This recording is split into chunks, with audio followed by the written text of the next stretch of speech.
that time. You know what to do. Put your hands together, make some noise, and welcome your host and moderator at Bill, Vicky Camilleri, and today's guest, Neil Patrick Harris. Thanks, everybody. What up? One more time, Neil Patrick Harris. Thank you so much Hi. for being here. Thank you. I like the new digs. This is very cool. Yeah. You are really like our first guest. I feel like I'm on TRL. Is that like a new TRL? Like a new TRL, yeah. Like a newer, cooler TRL. Can the people outside see in?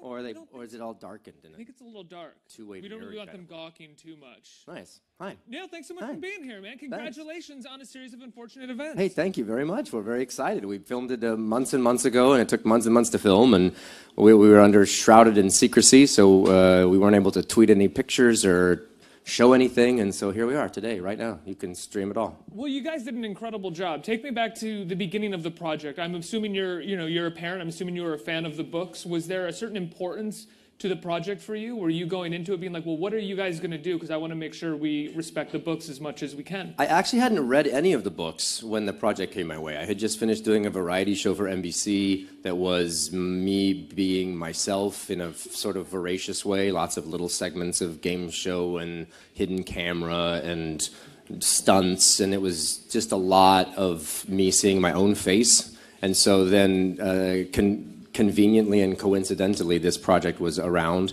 and they were getting greenlit by Netflix, and so it was kind of an interesting, creative, perfect storm for me. They asked if I'd be interested in Olaf. I loved the idea of looking nothing like myself and doing something really transformative. I loved the idea. Once I heard that it was an opportunity, then I read the book, then I read one of the scripts, and they were very, very similar, and I appreciated that they were wanting to make the project on camera look as much like as truthful and faithful to the books as possible. So that seemed like an asset. And I have kids of my own that are 6, and so I think it's fun to be able to be in something that plays to more than one demographic. Have they seen any of it yet? Yeah, they saw the first 2 episodes. They actually saw the first 2 episodes on set. They did a cast and crew filming. A screening of it with everyone the second to the last day of shooting, and the kids had been around, so they liked it. They thought it was funny. So they could recognize you. They'd already seen you in costume, and yeah, for sure. Well, they live here in New York, and we film in Vancouver, and so I would FaceTime with them every day. As in Count very Olaf? weird guises. Sometimes Count Olaf, sometimes Stefano, sometimes Shirley. That was a hoot. How did that usually go? Do you have to explain who you are? Do they freak out, or do they know it's you right away in costume? They knew that it was me calling because FaceTime says Papa, but they never knew when they pushed the button what horrible guise I would be in. But yeah, sometimes when I looked like Shirley, that was fine. But sometimes it would be lunch, and I would have the Shirley wig, but the dress would be off, and I'd have these weird pads, and some of the teeth would be out. So yeah, I've scarred my children a lot. No. Now, the show is incredibly faithful to the books, but one of the things that I also love about it is that it seems, while being faithful, it was open enough to allow you guys to be really playful as actors. It feels like there are jokes and there are riffs that almost kind of came up on set that are played with a little bit more, rather than just being solely faithful to the books. Yeah, we didn't want to make the book feel like some biblical tome or something that we had to be ridiculously strict to. And Daniel Handler, who wrote the books under the pen name of Lemony Snicket, is one of the executive producers. And so if we wanted to change anything, we would clear it through him, and he was very open to it. The show gets to be musical in a way that the books can't. So in some ways it's operatic, and then there's a lot of musical underscore underneath things, and I think that sort of keeps the momentum alive in a way that you probably couldn't do in the books. There's some self-referential things. We talk about streaming media, and we talk about Uber and certain weird things, but... Well, like right away in the trailer, there's the joke about the hourglass, and you say, I bought this online, I wasn't sure how long it would last. Well, that was an interesting thing when we're filming it, because when you read the books, at least when I read the book, I felt that it was an older time period, because you're dealing with Olaf's mansion, and you're dealing with children on Briny Beach, and they take a trolley there, and so you think, what is it, the 40s, the 50s? But it's not. It's intentionally timeless. Daniel wanted to create a world through the eyes of children that was fantastical in a way, and ironic in a lot of ways, and educational, but also morose. And so when we're filming it, we had to think, what were the costumes? How, you know, are they from a singular period? Because no one had cell phones, but we'll use walkie-talkies. And one of the walkie-talkies will be an old classic walkie-talkie, and one will be one that you could get at Radio Shack. So I'm wearing turtlenecks and sort of throwback jackets and stuff. So we sort of mixed a bunch of time periods together. So it allowed us to be able to talk about streaming media without it seeming totally off topic. And yet it allowed us the world that didn't have to include iPads. And in that way, it sort of feels a little like a lot like Wes Anderson to me in some ways, where it really takes place in its own world, very fable-like, but at the same time, no specific time period. I love that. I love Wes Anderson. I think he's just amazing, and clearly when you watch one of his movies, the screen is a character, so you have all of the actor people, but you also have great symmetry and great stillness and confidence in the shot selections. But before Wes Anderson was Barry Sonnenfeld, and he is the executive producer of this. He is the director of half of the episodes. He is the heart and spirit of this, and he did the Addams Family movies, the Men in Black movies, Pushing Daisies, and he has a real specific aesthetic. He was a director of photography for the Coen Brothers movies and Raising Arizona. And so while I hear Wes Anderson and appreciate it, I have to pivot to Barry, because really this is his world, and he's extraordinary, and he's such a lovely and odd man with a great sense of humor, and it's really, I'm proud to be part of his brain. I was making my way to Barry. Yeah, we all are. He's amazing, and I would say, you know, he has an incredible resume. I personally, I think this is the best thing that I've seen him do. It takes everything that he's wonderful at, and it sort of gives him free rein, it feels like. Barry's a pretty cynical man, and he has been through a lot of chapters in his life professionally that were hampered by circumstance. Big giant movies that didn't do so well. What was the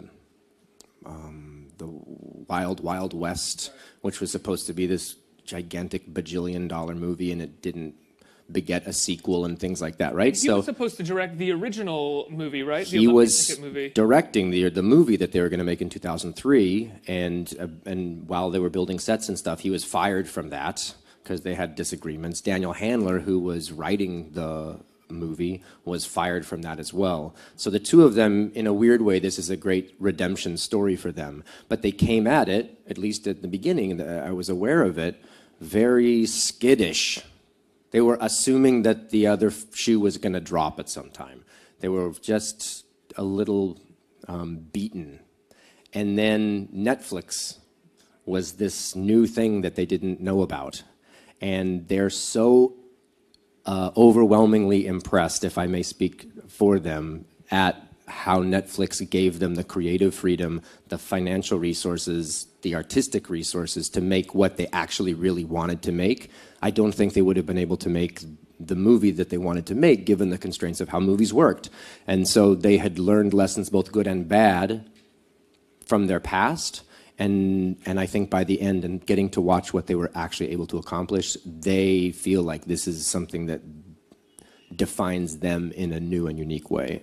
The Netflix ideal is super strong. And I think it's cool that we're doing this and that this is live streaming and everything, because that is the world, is a commercial-free world where you pay for things that you want to watch. Netflix chooses a lot of content, and that's where they spend a lot of time. If they're going to commit to a project, whether it be Stranger Things or The Crown, they'll commit to the project and then give you the money and the time and the resources and then walk away and let you do it. They figure out the metrics of who should be involved, and then they let you do it. And they don't stand around and question things and nickel and dime things, and then you keep having to make kind of what you wanted to make, it's really freeing creatively, and you end up getting great people to be involved with it. And it kind of does feel like, well, I hope that it is, as someone who likes artist-driven work, that is kind of the future, because it feels like audiences, even the most mainstream of audiences, have grown a little tired of what feels like product made by committee in many ways. Like you can see with Stranger Things, with a series of unfortunate events, with The Crown, that these were things made by a group of artists who truly wanted to tell the best story possible. And you're uninterrupted because of the lack of commercials. And I think it makes for a more discerning audience. When I sit down to watch TV now, I will go to my Apple TV and I will see what I want to watch, and I will find it and I will order it and I will watch it. I don't have to sit there and watch something and then it stops and then there's a Tampax commercial and then there's, you know, a Crackers commercial and then a video game thing and then I'm back to the story. And then there's ads for other shows that I'm supposed to watch. Like, I think we are able to now watch what we want to watch. So, Chef's Table, that's what you watch? That's your show? Oh, we love the Chef's Table. Food porn is the best. Are you? I mean, it's I'm married to a chef. Oh, right. And he has got my palate, has expanded it entirely. And our kids have great palates too. And my favorite thing to do is go eat at a new restaurant and have the chefs just bring out food. Thankfully, I don't have food allergies, and so if I look at a menu, I'll tend to order the same things. But if they just bring out amazing food and it's theater and you're kind of throwing the gauntlet down, show me what you got, chef, and they bring out thing after thing, that's the best. And Chef's Table, the cinematography is sick.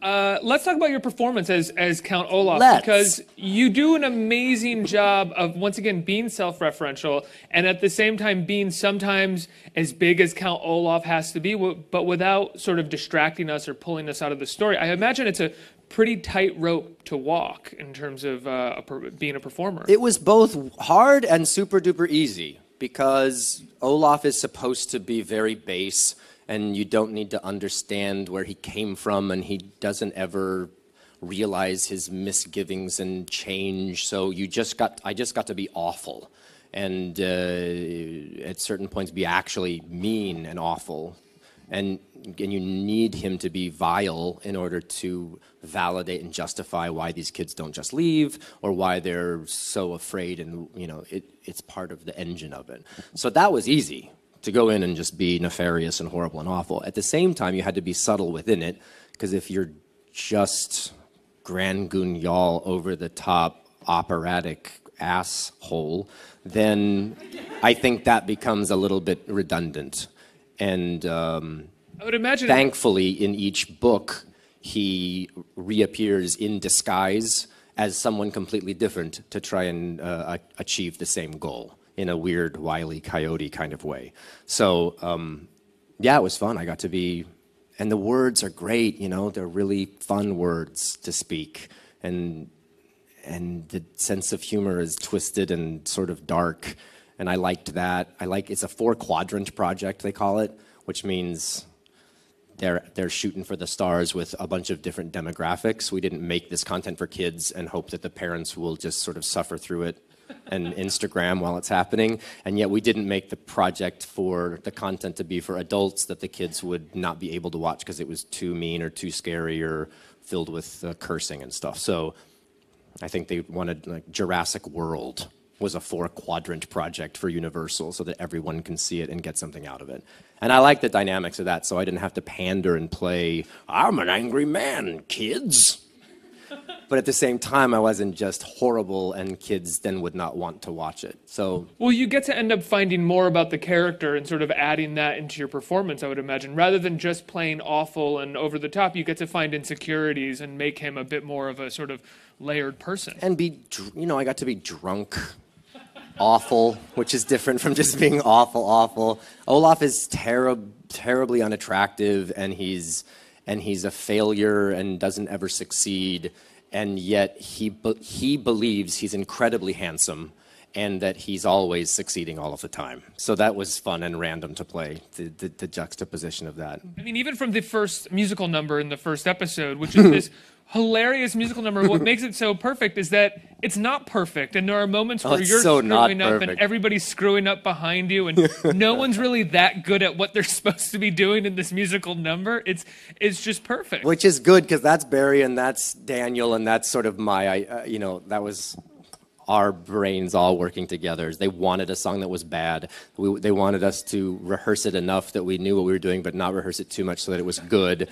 And we wanted to not do it too many takes so that it looked polished. Because Olaf, in the reality of the ridiculousness, didn't have time to rehearse it, was probably shouting at all of the hench people and berating them and saying how handsome and talented he was.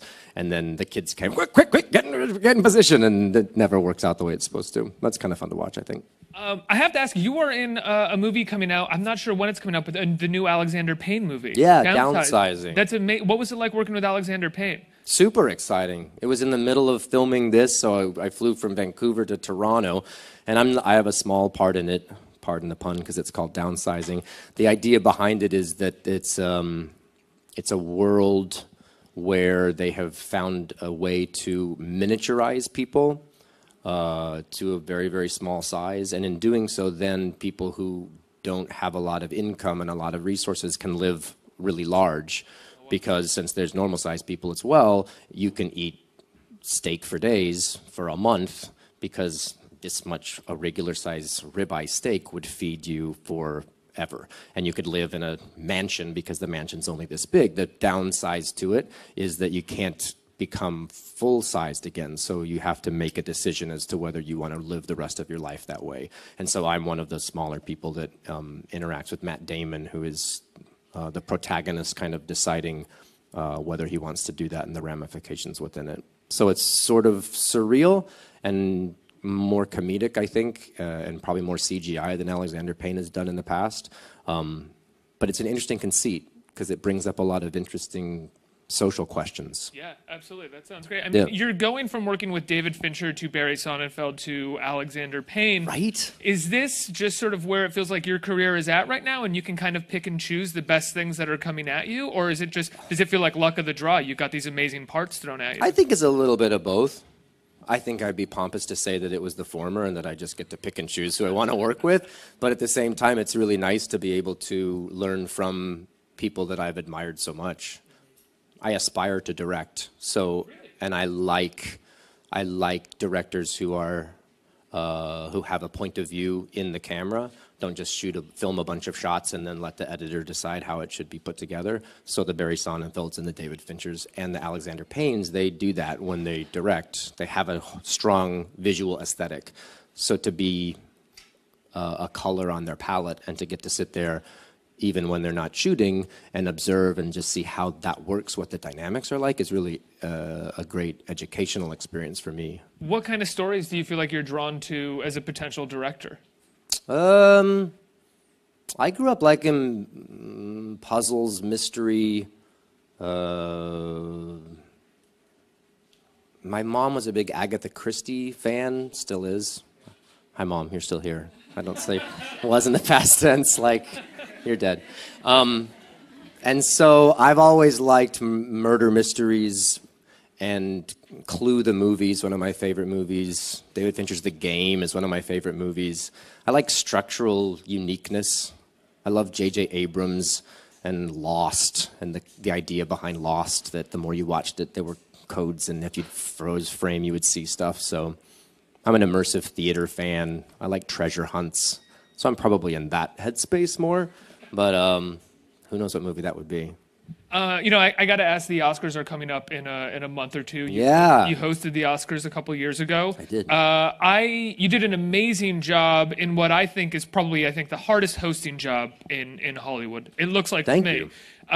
Would you ever do it again if they asked? Did you enjoy your time doing it? It was something to check off the bucket list for sure. It's a big commitment, and it's a bit of a masochistic job, to be honest. How so? Well, because so many people watch that telecast that there's already heightened pressures, And then each of those movie studios have a lot of power and really are angling for years before to try and get certain things accomplished, and that creates really interesting pressure dynamics as well. So when you're sitting home watching, I don't think, nor should anyone have any concept of all of the weird amount of work and stresses that have gone into making the singular night happen. At the same time, there's so many awards that have to be given out, and each movie now is so different, and most of them tend to be small independent films that are getting a lot of Academy push, and many people that are watching at home haven't seen any of the movies, so then you're having to come up with content that people will get, but they might not have seen. I even thought Jimmy Fallon's opening number at the Golden Globes, which was really great. The La La Land. The La La Land right? thing. But if you haven't seen La La Land, you don't know what that means. It was a really like right on the money parody, homage to La La Land. I agree. I saw that and I was like, I didn't. My parents have not seen La La Right. Land. They don't know what this is. Well, and then at the Academy Awards that I hosted, I did a whole what was the movie? The drumming movie. Birdman. Whiplash. Sorry. So I did a whole Birdman / Whiplash That's thing right. where I got stuck and then I was in my underwear and I was walking like Michael Keaton was, and then I walked by and there's a Whiplash joke and I went out there in my underwear, and that if you hadn't seen the movie, it just looked ridiculous. Oh, he's in his underwear. Yay. Yeah, I'm doing some bad costume stunty thing. So it's a hard job, and it was super fun to do, and I love movies. And I'm real starstruck by people who are in movies because you never really engage with them much. When you see them, it's, oh my gosh, it's Matt Damon. But no one ever talks to Matt Damon, right? Because he's surrounded by security people and he's at a dinner at a restaurant in a corner, and then he gets in his car and he goes to his motorhome village somewhere. I don't know. It's not like you see him on the subway. And so I'm just enamored by all of it. So I say all that and also say that I think Jimmy Kimmel is going to be fantastic as the host this year. He's just a great host. He's an affable guy that is incredibly sincere, has a great sense of humor that's also kind of dark, and so he can make caustic jokes and it's still really palatable. He's sort of your frat friend that can get away with stuff. He's kind of the Barney Stinson of talk show hosts to me. Well, you're a great host, too. I think you're just a different kind of host than Jimmy Kimmel is. He is more of the late-night talk show host. You're more of the sort of MC, sort of variety show kind of host, if that makes sense. I'm more Kermit. I like jugglers too much. Who's a celebrity that you were most starstruck to encounter in your career? Jim Henson. Wow. I was Good younger. He was on an airplane. And I was on an airplane too, and we were directly across the row from each other. And I was young, so he probably had no idea who I was, but I just couldn't stop. I must have been, maybe, season 1 or 2 of that. And I just kept, gotta clap on an for Doogie airplane over when here. you're stuck there, you can't stop staring at the person. So I would just watch Jim Henson. And he passed away maybe 3 or 4 months after that, so I missed my shot.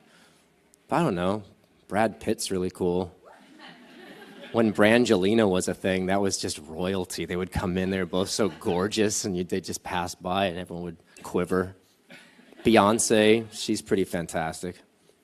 I don't know, I like famous people. They're cool. I do too. That's why I'm sitting here. What about you? That's a good question for you, and you interview people, so... It's always like a really weird one, and my answer is never that good, because like massive famous people, you sort of work it up and you get nervous and then they're just totally normal and fine. But the ones who are actually kind of idiosyncratic and weird maintain a kind of starstruck thing because you can't get anything from them because they're just really idiosyncratic. Yeah, that's true. I get that. Yeah.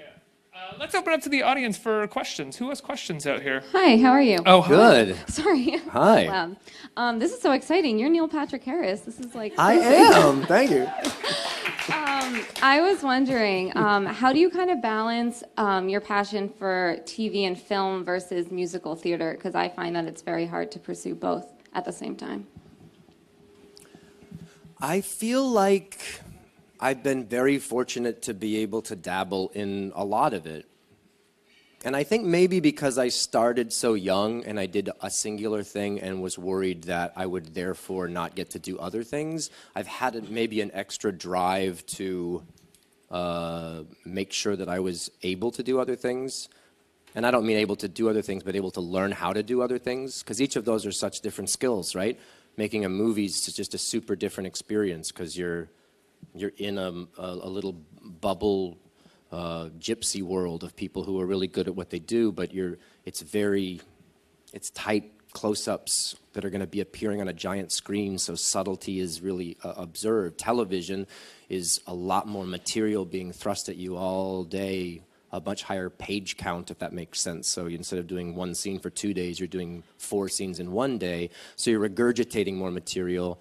And you have to do it faster, but still make it look good. Multi-camera is the same thing, but now with 4 cameras. So even as I'm acting with you, I'm aware that there's also these potential cameras going, so your mind's working in a different way.